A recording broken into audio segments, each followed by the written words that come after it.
How's it going, folks? Welcome into Overtalk Episode 4. We've been doing this for a month now. That's actually kind of cool. I'm your host, Kid Liquid, and I'm here today. Smaller cast today. We have Alexandra, our Invagination Orlando. Hello. We have Ryan Draven McNamee. Hello.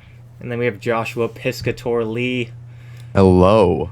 How's it going, guys? How's the week going for you? It's almost Christmas time. I'm excited. I know. We have a very Overwatch Christmas. Yeah. We don't get to play Overwatch because they took it away from us. They took it away from us. No, Blizzard was nice to us, and they care about our families and they care about our well-beings. Oh, they want us to go ahead and spend time with our families. But no, that's not the discussion today. This week, guys. This week, this discussion is all about the hero lore, our favorite heroes, the story of Overwatch, the character designs, all that stuff.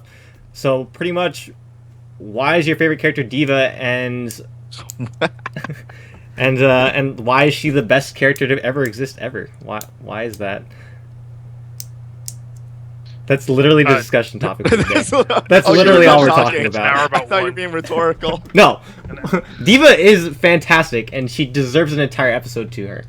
But no, legitimately, guys, what are your favorite characters? Obviously, mine's a little biased, but I mean, Alex, what's your favorite character? Probably Diva, as Chris is holding a gun to, like, the back somewhere over there. You can't see, but I swear to God.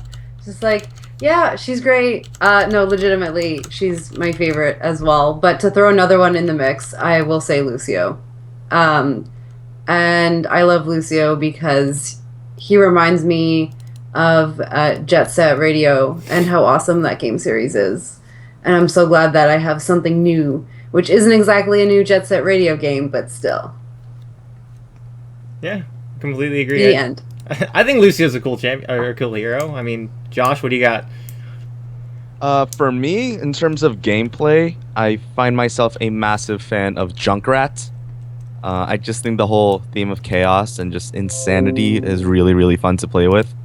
In terms of lore, I'm not super familiar with everybody, but upon learning about May's backstory, I thought it was like incredibly tragic how she was like cryogenically frozen, and when she woke up, she found out she was like the last surviving member of her team, and it ties into her, and her entire like combat kit ties into her research and her background as a character as well. So I like a bunch of different heroes for a couple of different reasons. But Junkrat and May stand out to me a lot so far. Yeah, right. Ryan, what do you got? So far, my favorite character is definitely Soldier 76. Brings me back to like Unreal Tournament kind of feel when he jumps around and switches between assault rifle and his grenades, and I enjoy that guy the most. I probably play him like 90% of the time. Yeah, and sort of to touch on Soldier 76, I'm surprised at how hard Blizzard's pushing Tracer. Like just as sort of the face of this game. Like as strong a character as I think she is, and as strong as her backstory is, just aesthetically speaking, I don't think Tracer is necessarily that strong. And from a story's perspective, and from really a gameplay perspective, you would think they would go with Soldier 76 to push a little harder, with Morrison being sort of the head of Overwatch, and then you have the idea of Soldier 76 being like the jack of all trades kind of character. I think like... Oh, sorry. Go ahead. Go ahead, Ryan. I think what it is that it seems that they seem to favor like female protagonist characters. You know, StarCraft has one, Diablo has one, now Overwatch has one, and she's got that cooler feel. And I think Soldier 76 is more like a rebel with a good cause instead of a rebel without a cause. So I think they feel that more people would enjoy a Tracer-focused storyline as opposed to Soldier 76, because it seems like everyone would more expect a Soldier 76 focus point. So they kind of go with Tracer, if that makes any kind of sense with that. It's just how I gathered when I first saw the gameplay and the trailers and all that. Sure. Josh, what were you going to say? I was gonna say like kind of along the lines of that, the fact that generally when you're marketing to a male-dominated market, you're gonna put the girl up front. But then again, Tracer's not really the super sexy one with like the boobies hanging out, so you don't really want to throw Widowmaker out there. Plus, I feel like Tracer just as a design kind of um, captures the essence of Overwatch pretty well. Her design looks really slick, really angular, and it really speaks to the fast and almost like super all over the place gameplay that Overwatch can sometimes bring. So Tracer thematically fits that very well. Also, her character doesn't look too intimidating or threatening because if you throw somebody like Widowmaker on the front, like even though she has like the super cleavage and everything, that is like, oh, boobs, like that's awesome. Like if you're like a 14-year-old boy, but at the same time, her colors are like super dark, like the dark purples. She has that whole like assassin theme, so it's not really as friendly because Overwatch is a game that I don't think takes itself too seriously and that oh man this is like a super objective focus game where we have to kill people all the time, and Tracer kind of has that fun element while still having that kind of cuteness factor out there, so I think that's why Tracer's kind of the face of Overwatch. Yeah. I'd like to add too, I think she has like a personality that really works for like commercials and marketing too. So not just visually, but like she sounds like someone that like again not intimidating, like almost kid friendly in a way. I mean, I think Sort of? she has this kid type of enthusiasm to begin with, right? So I mean, it's very refreshing and invigorating to kind of see. And again, it's going back to like this is Blizzard's first full new IP in a long time, and like how StarCraft, Diablo, and Warcraft are just as franchises. They're not as refreshing. They're not as fun of lore worlds as kind of Overwatch has been so far. And I don't know if that's just me sort of saying like this is new, this is fresh, this is kind of fun to dive in. But I mean, it just seems like a lighter-hearted world that we've seen, and I think Tracer really embodies all of that, just with the enthusiasm she brings to everything she does, which is kind of cool. And so, I guess moving on, Tanzin, who was supposed to be on this episode, wanted to bring up the idea of how he enjoys the sort of Pacific Rim kind of element that we saw, where each country sort of has their own semi-stereotypical character archetype and story background that sort of bases off of what makes that country, which is really kind of cool. Josh, see the smile there? No, I was just thinking like obviously the whole StarCraft Korean thing. Because, Diva was like a former StarCraft. I thought they were actually joking when they announced that at BlizzCon. Dude, it's They're like, so no, cool. we're actually serious. She's actually a StarCraft like pro in the lore, which I think is like, of course, that's the sport of my people right there. But I was trying to like figure out like, what are the other like Lucio's from Brazil. I learned that. Oh, I was educated. I was educated on that topic. I thought he was black for the longest time, but it turns out that he's actually just a very tan Brazilian boy. Are there any other like is there any other national representation? Sorry, Soldier it's Russian, 76 right? is United States. Yeah. Of course, They're obviously. all pretty much from different countries, except for That's I think there's cool. like a 2 Americans, maybe. Yeah. There's 2 I know Americans. Soldier a few, 76. There's 2 Japanese. Genji and Hanzo are both Right. Japanese. They're brothers. Oh, right, of Tracer's course. They're brothers, British. yes. Yeah, but it's kind of scattered. I don't know if I would say that like they nationally represent what their country is about, though. Like I actually think that's good in Overwatch because we see more of those stereotypes in like a lot of fighting games, right? Like Yeah. ever since like Street Fighter, right? We have all these like very stereotypical, like of course the sumo wrestlers from Japan, of course the Japanese, that he is a sumo wrestler. But here, like I think of like Mei, right? Like she's not like there's nothing like specifically regionally designated like a Chinese person like working in the Arctic. Like you don't actually. That's kind of weird, right? Yeah, but I mean, like just from her, you can tell from her design and like her hairstyle, she has that bun with the pin in it, and she, it's she a little has, bit stereotypical. Yeah, but I mean, it's no Street Fighter. No, Street would Fighter say, fighters are definitely notoriously bad for overly stereotyping their nationalities, but I think like Hanzo and Genji being from Japan, of course the samurai looking guy, is from Japan, but he has a bow and arrow. Like that's not necessarily something you'd think of when you think of Japan. But Genji's the half robot. He's Raiden from Metal Gear Rising. Like, all that. all that stuff. I mean, it's they definitely embody what you would assume would be a country's response to like this kind of a threat or in this world, right? Which is kind of cool to see, and of course that's the basic storyline of it. And it's cool to see how far Blizzard kind of went in and sort of tried their best to bring out the best in these characters. No Canadian Yeah, I like characters, it. though, I might add. I'm sorry. I no, was what just characters? thinking that. There's What- no what can- Canadians? Where No are they? Canadians. I checked. I Because specifically. Canadians are Unless peaceful. They would Dude, never have. The Canadians didn't Yeah. fight the robots. They just like worked with them. Even They're the like, French character didn't give up in this one, so we don't have to be like. yeah. And actually, her backstory is quite Sad. one of the more interesting ones. I Yeah, think. Widowmaker's backstory is not a happy story. No. I like I would how think that somebody like they who's a actually sniper wouldn't be super explain why happy. her skin's blue. Because it's like her skin ended up just turning that way. It's not like she's an alien or something, which I thought she was. Is that she's a French alien. It's like, no, science did that to her. Mercy is Swedish. Yeah, Mercy's Swedish. So That's cool. So this is if you something can that have a Swedish character, the Canadian character could have been a support character, right? I Is their guess healthcare so. so good? Hey man, we got Obamacare now. We got. I you mean, know, we Soldier can do provides something. his own healthcare, so it makes sense. He's from the U.S., right?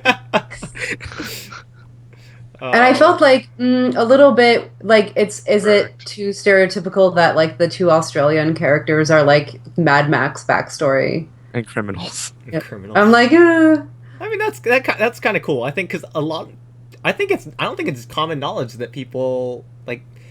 I think if you ask the average person, I don't think they could tell you Australia was originally like a place for criminals.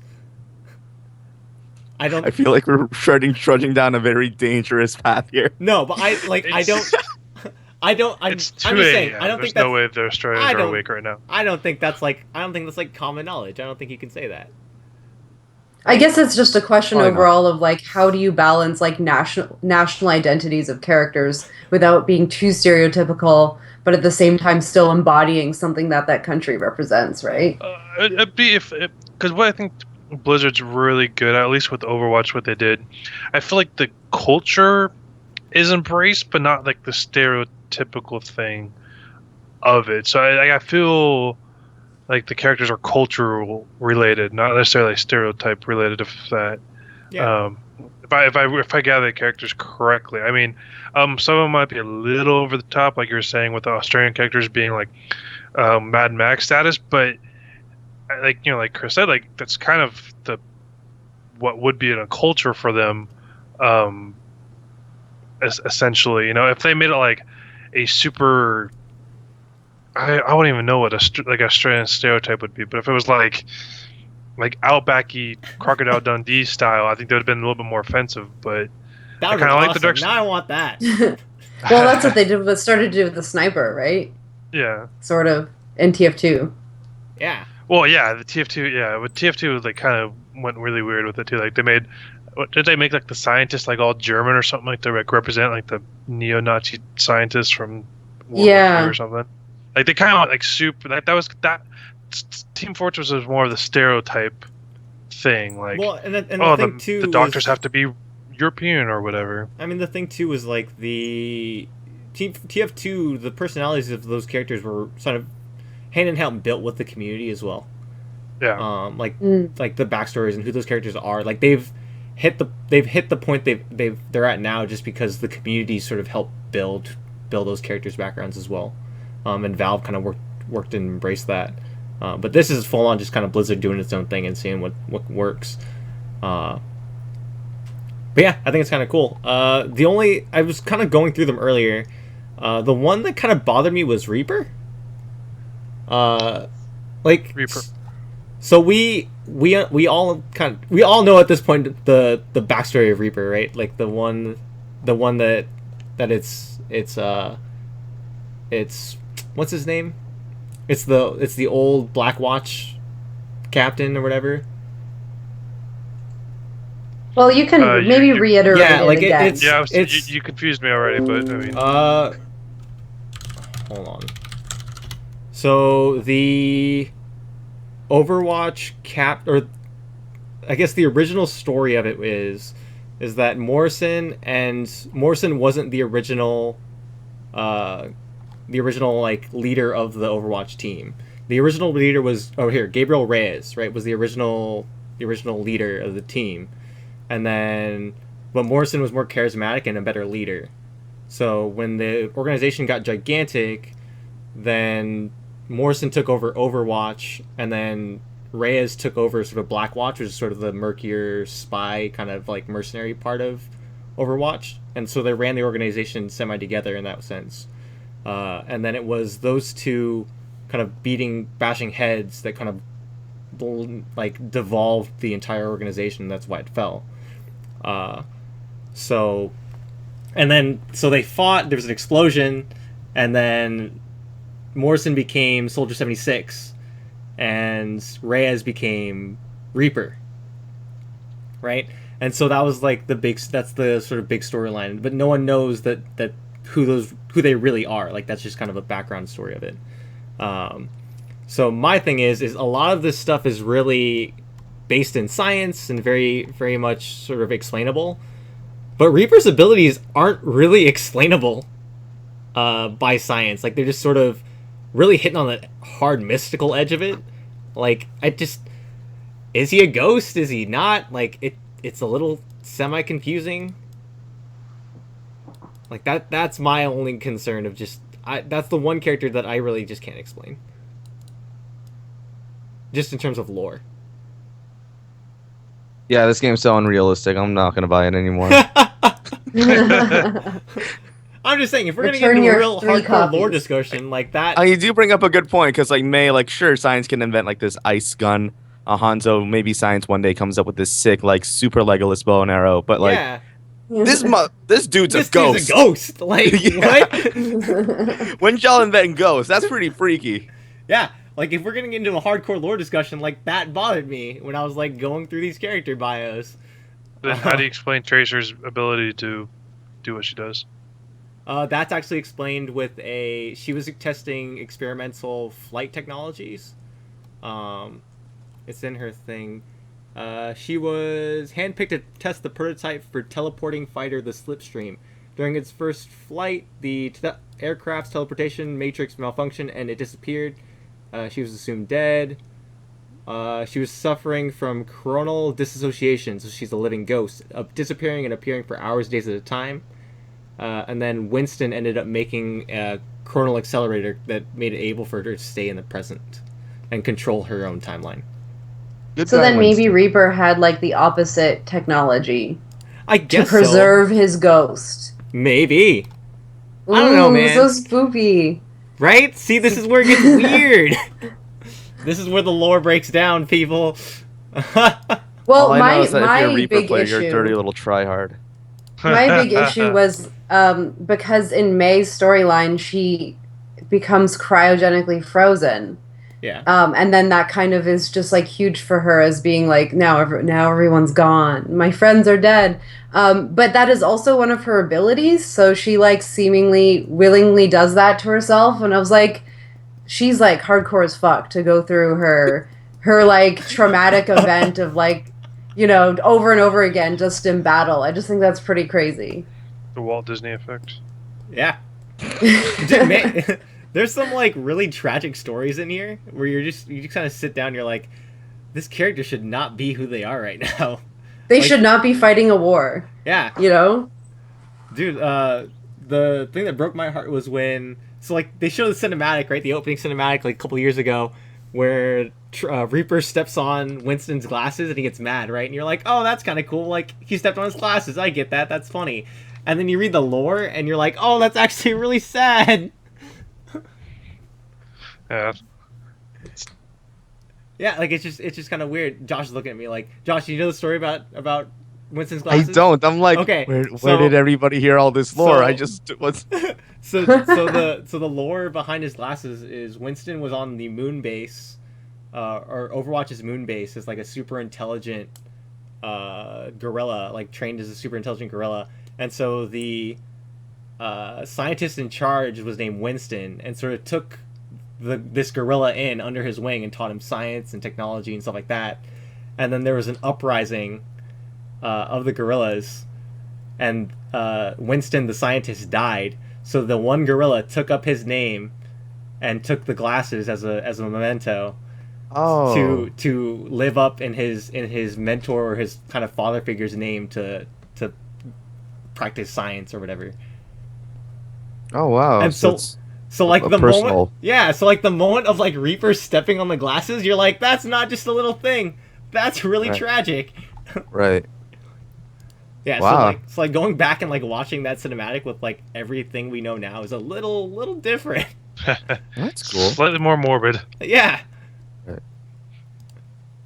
Oh man, this game got real all of a sudden. Then you have Lucio's backstory, which is just like he wanted to change the world for the better, basically. And they basically reiterated that statement like 5 times in his lore page, where it's just like he used the power of his music, and then he filled stadiums where before he was an underground DJ. And I'm like, yes, there's nothing wrong with this. He got famous.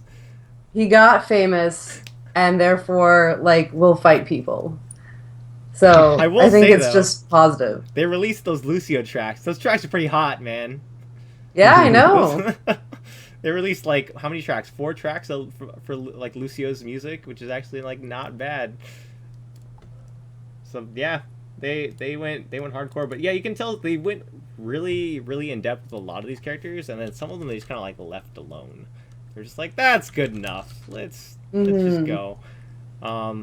Is there anyone that we don't find incredibly interesting? Like, I think overall the hero base here is pretty diverse and pretty cool, but I mean, is there anyone we don't like?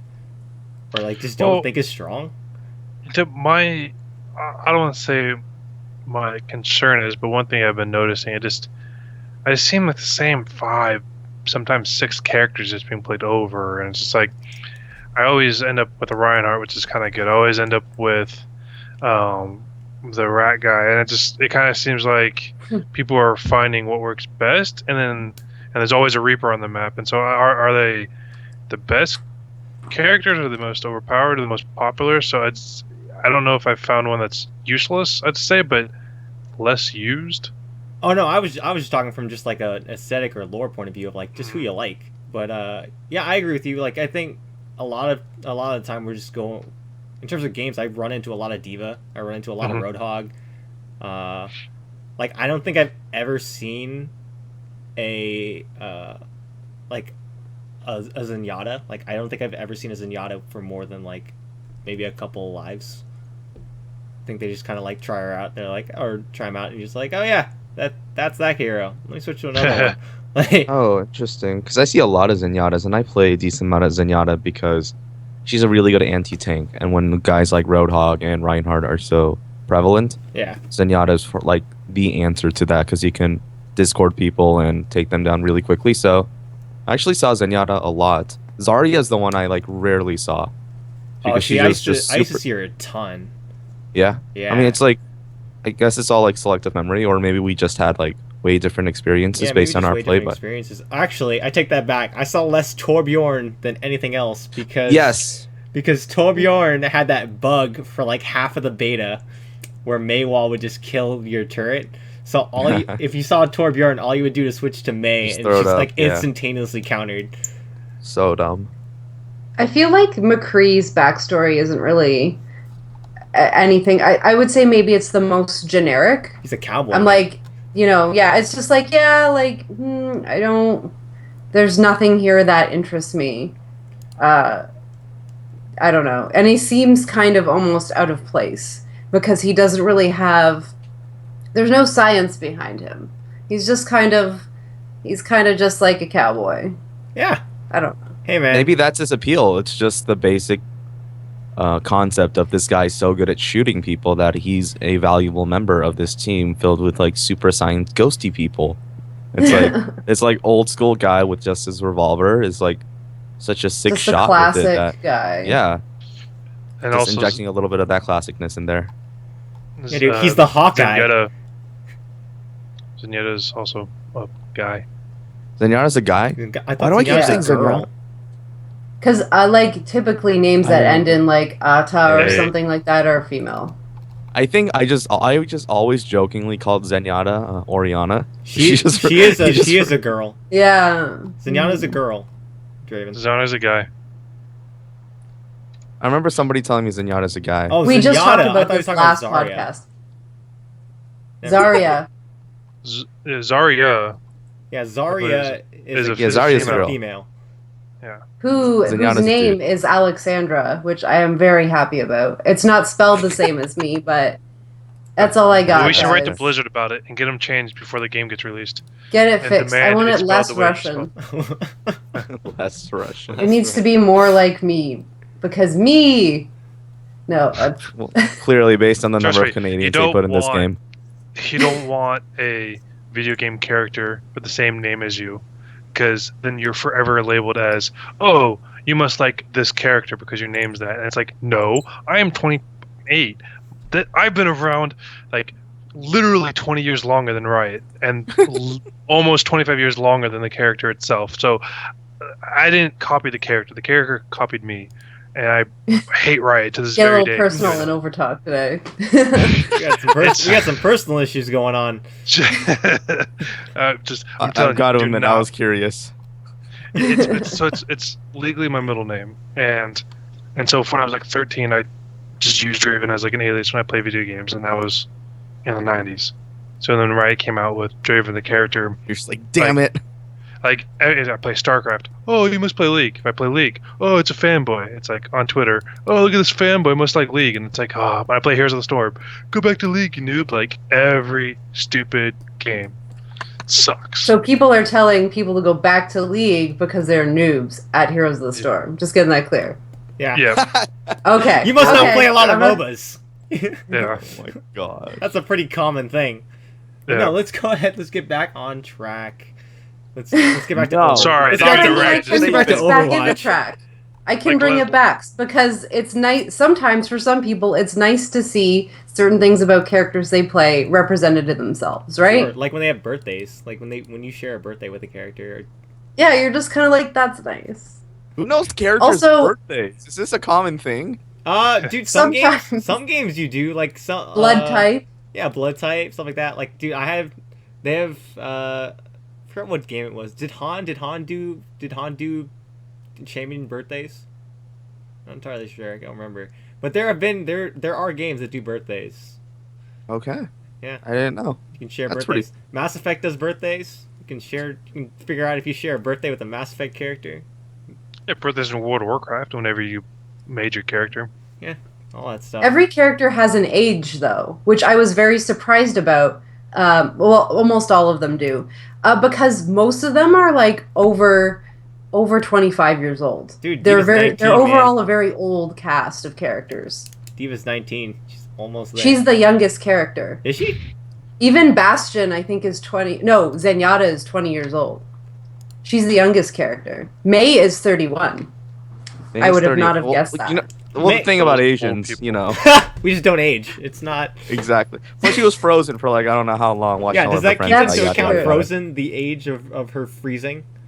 Is that calculated into her age, or is she technically? Like, I'm sure the Disney people have that all figured out. It's like Fry from Futurama. Is he really 1,000 years older? Yeah, exactly. Who Also, knows? Oh, I was thinking. That should be another game topic. How old How old is too are each old? character? Discuss. Sort. I mean, I think it's cool Sort too by that age. like we're getting like the various ages and stuff like that. Just sort of really like this cast is super diverse. Let's just drop in there. Like this cast is really diverse. It's really sort of whatever sort of age group you are, whatever race you are. Like you can find something that you can kind of connect with, which is really cool. And No, I I think totally the thing agree. is, Yeah. I think if you read the lore, it makes it even more diverse. Because at first I'm like, okay, these characters are just like Widowmaker. I don't know. I thought she was like an alien or just like a sort of human. But then you kind of realize that there's other stuff going on there that just makes it seem like, okay, it's not just robots and humans. There's all these other cool things that make up these Apes. more humanoid characters. What? So here's something that I wanted to really dive into is a lot of people are speculating, and so we had the Diva posters before Diva was announced. We had a lot of other hints about characters. People are now thinking Doomfist is probably going to be the next hero. What do we want in the next hero? I honestly was looking through this and I really couldn't think of like anything we really need from a lore perspective or for just like a character diversity perspective of what we needed in here to make it different. Do we need something? Am I missing something? Canadian character.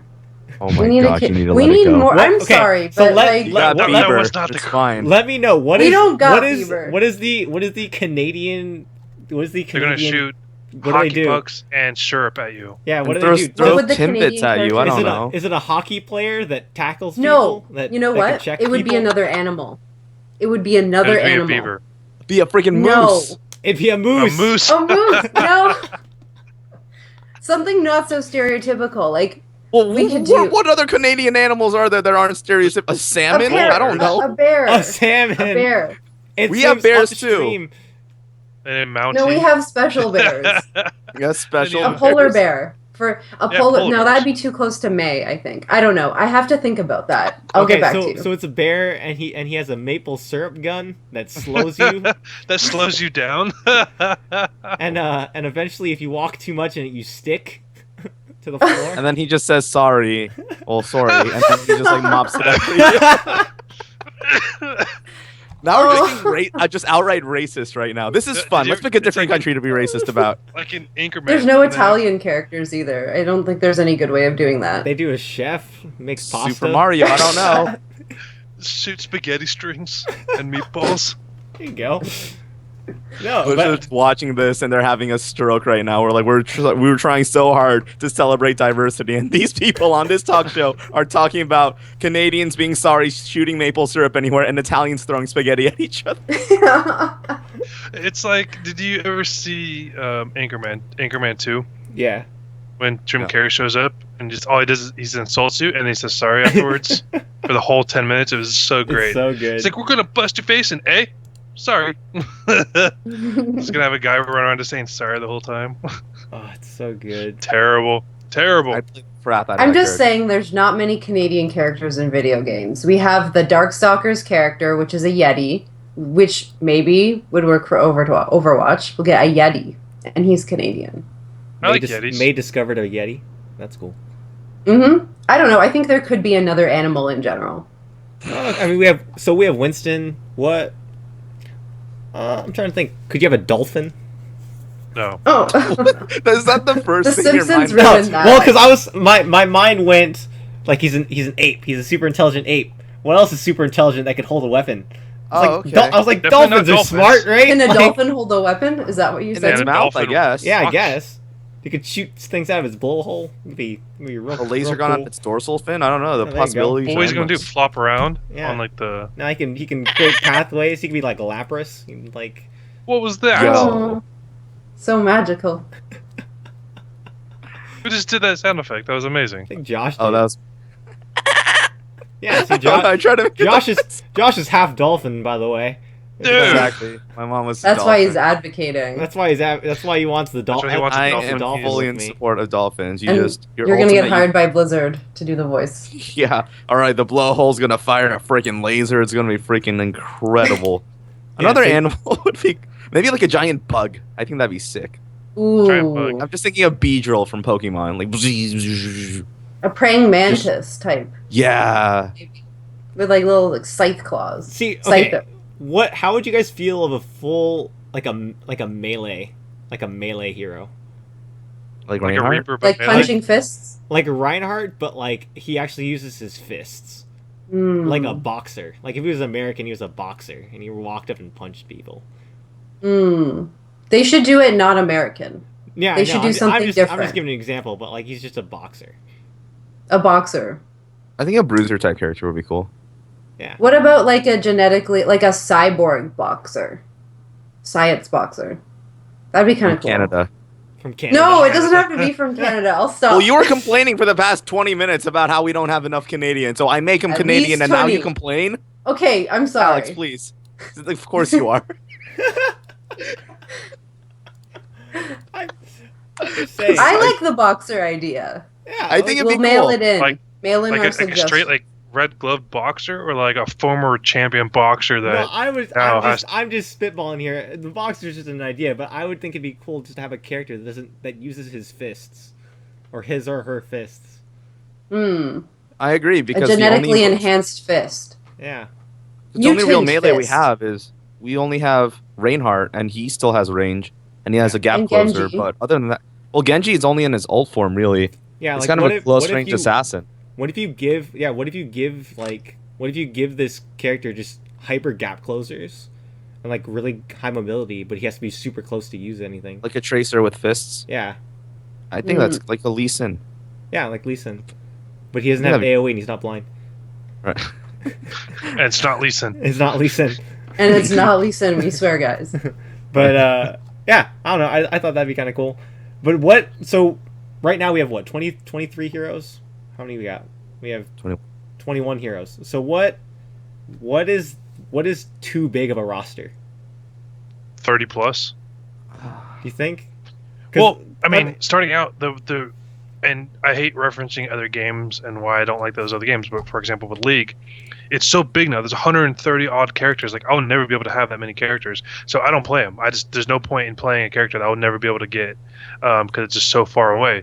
So I prefer smaller characters or like at least smaller counts to where it's more diverse.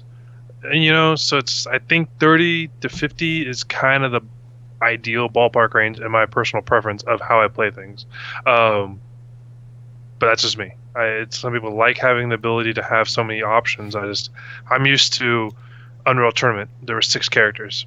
Team Fortress 4, originally 4. Like, and they're not that much diversity. Okay. True. Well, we talked about last time where we thought maybe one character per map, maybe. Something very slow buildup of characters. So maybe only 5 more, maybe only 10. I don't know. I don't see people being able to keep up with that many enemies, I don't think. Like on the screen at once, with different abilities. Yeah, I think a better way to kind of add that freshness to this type of game is not by adding characters, but you mentioned maps, and adding more maps or even new game types, I feel like will keep the game fresh because these characters aren't that complex in their kits. I mean, some are mechanically difficult to play, but when it comes to their actual abilities and what they're capable of doing, it's not that hard to figure out, and they're very simple to execute. So once you start adding like a character, if you start adding like a character a month, and then we get to that League of Legends status where you have 130, that entry level barrier gets so much higher because then you feel like you have to learn what all 100 do in order to be good at the game. And it's like, it just makes it so much harder to get into as opposed to if you have these like base 20, 30 characters, but you have this like constant rotation of maps. It keeps the game fresh for what is it? The more experienced players, but at the same time, if you're a new player coming in, well, all the maps are going to be new to you anyway. At least you don't have to go through and learn 75 different characters. Yeah, and the thing is too that I would say Blizzard does really well, better than Riot and Valve do for Dota and League of Legends, is like they do a great job of very distinctively in the art style showing you what a character can do, or giving you a general idea of like what that character is going to do to you. They do it a lot you see it a lot in StarCraft where you're looking at a unit and you're like, you look at a Colossus and you're like, that looks dangerous. Right? Like you look at it, you look at like a Zergling, you're like, that's not that bad. You know what I mean? Like, I mean, you see one Zergling's you look at one bad. Zergling, you're like, that's not that bad, and then like you see 50 Okay. Zerglings. like you can you see like it's very easily identifiable with the art style of like what is dangerous and what is not, or what something is going to do to you. Yeah, very true. It's very clear that a Baneling looks like it's going to either explode or shoot poison or something. Yeah. Yeah, like even when you look at Overwatch, like you look at Reinhardt, right? He has the big hammer. You're like, all right, he wants to come at me. It's probably not an assassin. Yeah, like he wants to come at me. Well, you look at something like Winston. He's jumping around on the map. Like you have something like Farah. She has the big jetpack and stuff like that. Where you're like, okay, I can kind of visually see what's going on here with all these characters. And so Would you want and sorry, I didn't mean to interrupt. Oh, keep I going. thought- No. I was pretty much done. I was just rambling. Oh yes, no, sorry, man. So it's kind of a random thought, and we're talking about different nations where these guys could possibly be from. Some of them are confirmed, some of them is fan theorem, whatever. Would you ever want to see a team? I don't know, how would I describe this? Like a map or objective where you could only choose like characters from a certain nation. For example, if Team America. like yeah, like if these characters are only from the United States, you could only, if you're on the United States side, you could only choose these characters versus like Europe, and then that's the style of map, if that makes sense. You know what I mean? It's just where you could only choose one of five characters once they get enough characters out, with the style of, if they do that kind of map. Yeah. You know, like just I could honestly see them doing it now. Just if you just do like Western Hemisphere or Eastern Hemisphere and just like do it that way. I think it'd be a cool game type. I just think like that's if obviously you wouldn't be balancing your entire system around that sort of game mode. Correct. And so like you could possibly, depending, I haven't looked, but like depending on how that breaks down, like you could end up with some seriously overpowered and like underpowered compositions. Well, my thought, and this is where it was coming from, was okay. Like we said before, like if they could release maps over heroes, maybe they could do a new map per country. For example, a United States themed, or because we have like one that's looks like it takes place in like Cairo, one that takes place in Russia, et cetera, et cetera. And then we could release a character from that region, and therefore we could get enough characters that match certain maps, and we could have region style teams. Kind of where I'm heading in that direction with. Yeah. No, I see where you're heading. Again, it's just like obviously there wouldn't be like, we need to buff this hero because it's super strong on the Western Hemisphere. Like you can't do that. And then of course you having it be a fun mode, sure. It's just I don't think it'd be a lot of fun if it's overly unbalanced on towards one side. It's like, dude, if you play Battlefront, if you play the beta for Battlefront, the Walker Assault mode, where the Empire, you just have to get the walkers from like point A to point B, and if you're the rebels, you have to like keep your shield up and like get rid of the walkers. Dude, playing as the rebels sucks. And like obviously that fits within like the movie lore and like the canon of Star Wars, where it's like, yeah, if you're a rebel on Hoth during that battle, you're gonna lose most of the time. It's just not that much fun to play once you're getting destroyed. Like for the beta, it literally required everyone on that rebel side to like understand how to beat this mode, and then it required the Empire to like kind of not know what they're doing. Like that's the only way you could win during the beta of that game mode, and it was I know, almost impossible. I know with Mortal Kombat they did faction wars where they made each character's claim a certain faction within the lore of the game. Yeah. And then on the multiplayer side, if enough people played and got a certain amount of points for their faction, that faction won for that week, and you got a cool banner near your name for that week, and then it reset the week later, and then you could like talk crap online, and you could share this, and it was like something you could really do on social, talking about like you and your buddies are in this clan that your characters in, so you can't choose it, it's just your characters in that clan. So didn't give you bonuses, like it didn't make you stronger, it just what character you like to play, and therefore you playing that character gave points to that clan.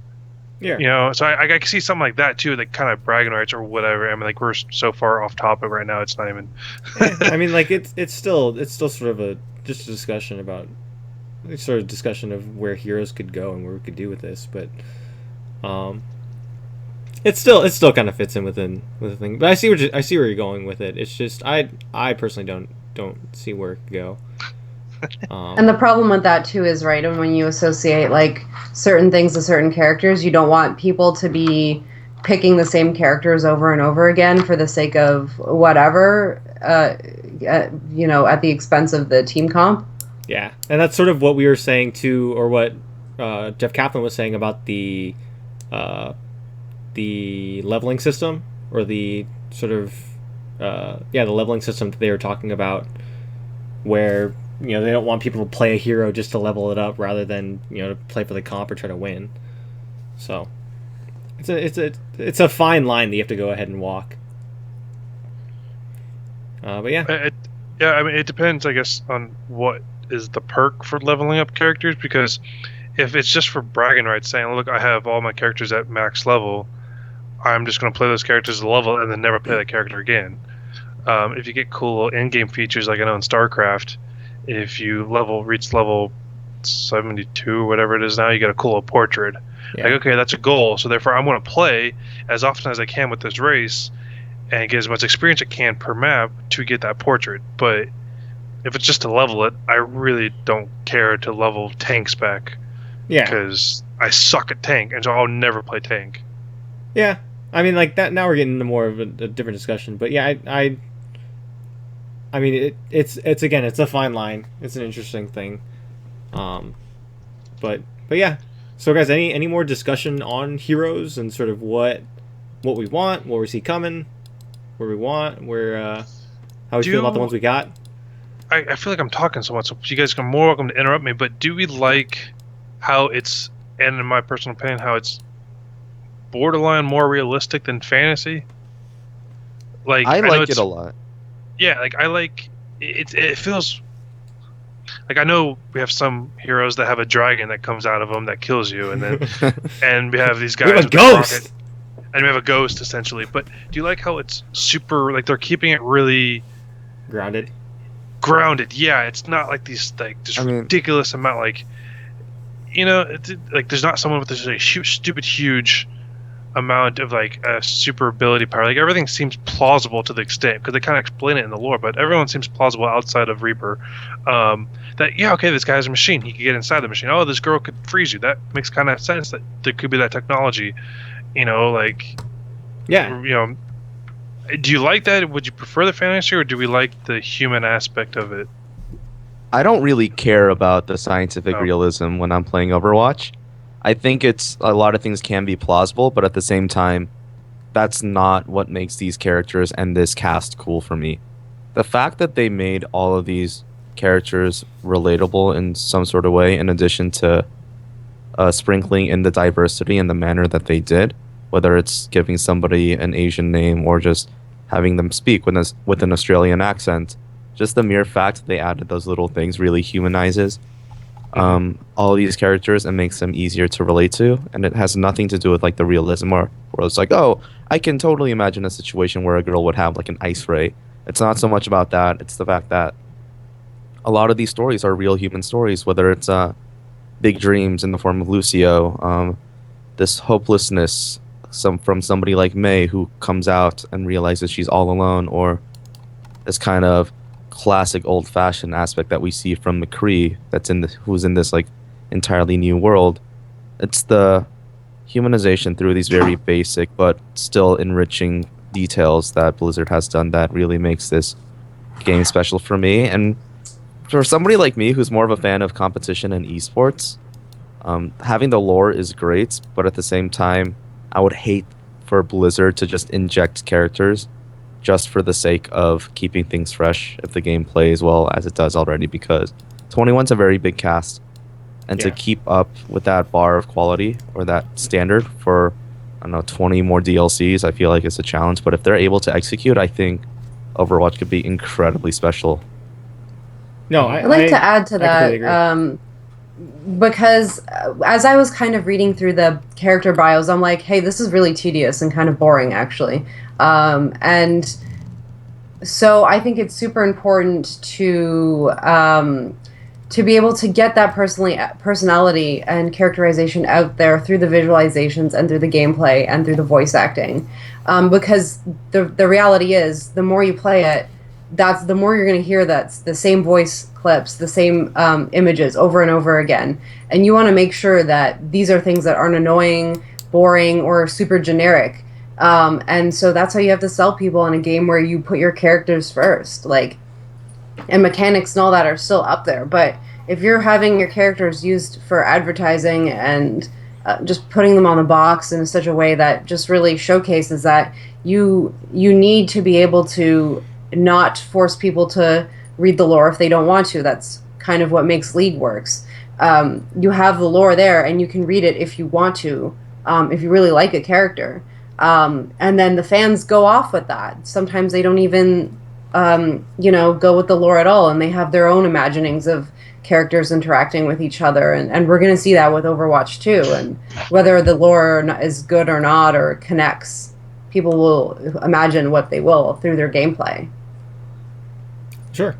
And I think going on that, the idea of the art style really being prominent, these characters pop, like they're very visually just kind of stunning when you look at them, and it's so important to sort of, when you hover on that, when you first open the game, all of us, when you first got the beta, right, or when you first start when you open the beta and you get to that first character select screen and you're hovering over all of these characters, the animations they have, just the looks on their face, you want to play all of them.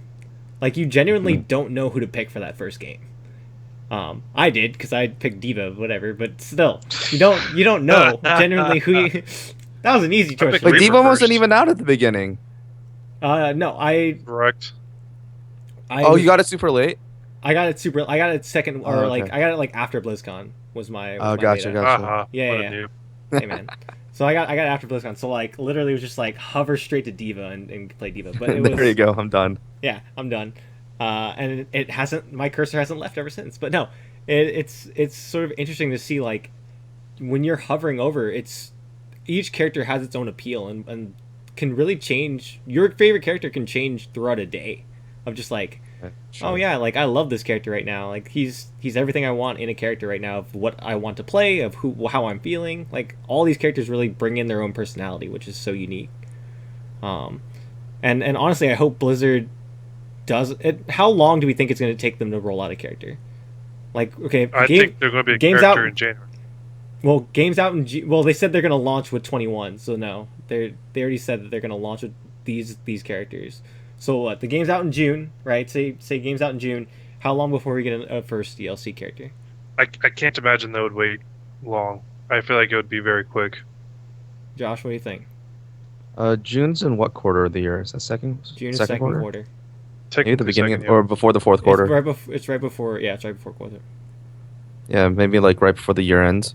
Yeah. Or right before the holiday season. Well, do you think they would announce a new character and then kind of let it simmer for a month before releasing it, or do you think they'll be like? I think they announce and then maybe a month or later it's out. I would think. Yeah, I don't think they would let it linger. Alex, what do you think? Yeah, June's kind of an odd time for games. Well, maybe it isn't. I don't know. But I feel like at least by Christmas, the holiday season, I think they'll do like a big. I think they're gonna release it in June, and then by the time, the trade shows and stuff are coming out, they're gonna have something to push again. BlizzCon, right? Yeah. They'll announce it at BlizzCon, I'm sure. A whole new set of things. Yeah, like I would say maps and heroes coming in at BlizzCon, and then we'll get it out by like November, around when Christmas coming in, and people we have new heroes we have new heroes buying Overwatch and for Christmas and coming in by that DLC. Makes sense. Right, just around times when there's like a ton of publicity. Yeah. I'm sure Blizzard elects to implement their own competitive league, which it's looking like Blizzard is pouring a ton into esports. Before the first major tournament, I wouldn't be surprised to see a new hero branded everywhere. Before Christmas, I'm not surprised. I wouldn't be surprised to see a new hero being put out before BlizzCon, any sort of big gaming event. Like Alex said, it's those times when they know that the eyes are going to be on them, and there's an opportunity for a cha-ching to happen. It's gonna happen. I mean, it's not a bad thing. That's just when things happen. Yeah, Blizzard's a smart company. They're really good at their marketing. Right. So speaking of marketing, actually, so we've talked about Tracer and how she's sort of the face of Overwatch and sort of in the poster child. The poster child of Overwatch and in the way they pushed it so far. Do we see them really pushing D.Va in terms of art for the esports scene? Like in all of their kind of esports related art assets and posters and stuff like that for their league, or that we assume is coming, do we see a lot of D.Va pushing? would we see a deviation from Tracer? I Yeah. think that's like the question I have. Yeah, like because Tracer isn't the most like you don't the I guess personality wise and sort of as a character, that's not the character that the esports community has really kind of gravitated towards. I mean, wonder. we've all really embraced Diva, and it comes from her background. It comes from her character design. Like it's. Oh my! Speak for yourself. I'm- I just no, want to I'm- go on record. I say whoever plays Diva is a filthy little tryhard who doesn't have the mechanical skill to play Whoa. anybody else. I'm just gonna. I'm- She's so freaking easy to play. Are you Hey, kidding man, me? she's so good. Thank you. You just hit Shift Q and then you win. It's stupid. Okay. Anyway, So glad me and Josh are on the same page. No, man, I'm just. Honestly, she's so Yo. dumb. I hate her. I'm telling you right now, good Diva players are way better than average Diva players. Good job. Good You have a Diva players mouse is and like a being a keyboard good with a shift Protoss player. button. Are we starting I mean- this? Yeah. We are. Okay. I don't even. Diva is important, not necessarily because of the mechanics alone. I think that that the larger media as a whole is recognizing esports players and making them I don't know, right? Like a valuable entry to a character roster. I think is pretty sweet, right? I mean, it is Blizzard, so it's not like it's basic cable television is making a show about an esports star, but at least it's something, right? This is true. Right? Yeah. It is Yeah, true. I don't know. Thematically, I think Diva's a great character. Her character and her lore work really great together. I was just merely raging on the gameplay and the fact that Chris seems to be absolutely in love with her. I am. You should try new things, dude. I do. But I think Diva's a great face for it. Bringing it back to the original question posed 7 minutes ago, it makes sense. Like, why would you not have Diva? Yeah. Like that was my big point of just she embodies what esports is in this world, and so what a better person, what a better character to really push on your art and on your promotional pieces for esports. I wouldn't be surprised if for the first major esports event we get her cinematic, right? Like her, if we're doing cinematics per character, her cinematic would have to be out with an esports tournament, right? Right. But yeah, guys, any I guess that really kind of wraps up our discussion on it. What any discussion topics you guys wanted to cover really quick? Anything you wanted to bring up that we didn't? Personally, I think Rat, the Road Rat, the freaking guy is the noob tuber of Overwatch. That's just my opinion. Oh, Junkrat? Junkrat, Oh thank yeah, you. he's OP as frick, and I He's abuse just the the hell out of noob him. tuber. Yeah. On this topic though, I freaking love his ultimate ability with the wheel. The wheel. I freaking love that so It's much. the most no skill thing, but it's hilarious. Yeah. When I see that, I hear it. When I hear it, I'm like, oh shit! Like I start Right. running because I don't know if it's going for me. I don't even know if the guy's on my team at this point. I just start running, and I love when I randomly die and I see the kill cam. And I think travels the whole map, and it just barely hits me. I'm like, that was so See, cool. I have the that. same feeling. I have the same feeling anytime I hear it's high noon. Anytime Yes. I hear it, I literally. Oh, that was creepy. That was nice. Ooh. Dude, you should. Josh Do does another one. voiceovers. You should do stuff with that, But yeah, no, Have you seen my bare tithers? that's pretty good. Dude, Totally different game. We gotta have Josh. We'd have Josh do voice work. Josh is now the. Die. That was not. That was I'm not a bad. ghost. I'm sorry. And there goes. Anyway, and we just lost 9 viewers. All right, guys. I think we're gonna go Okay, ahead. that was and, freaking amazing. Yeah, that was actually really good. But no, we're gonna go ahead and wrap up the show. This has been Overtalk episode 4. Join us next week. We're actually gonna go ahead and talk about maps. Sort of how we feel. Is on it next week for Yeah. sure? Next Oh, week we're yeah. talking about maps and sort of the first 5 maps we've gotten. I've already went over how I don't like the maps so that we've gotten so far.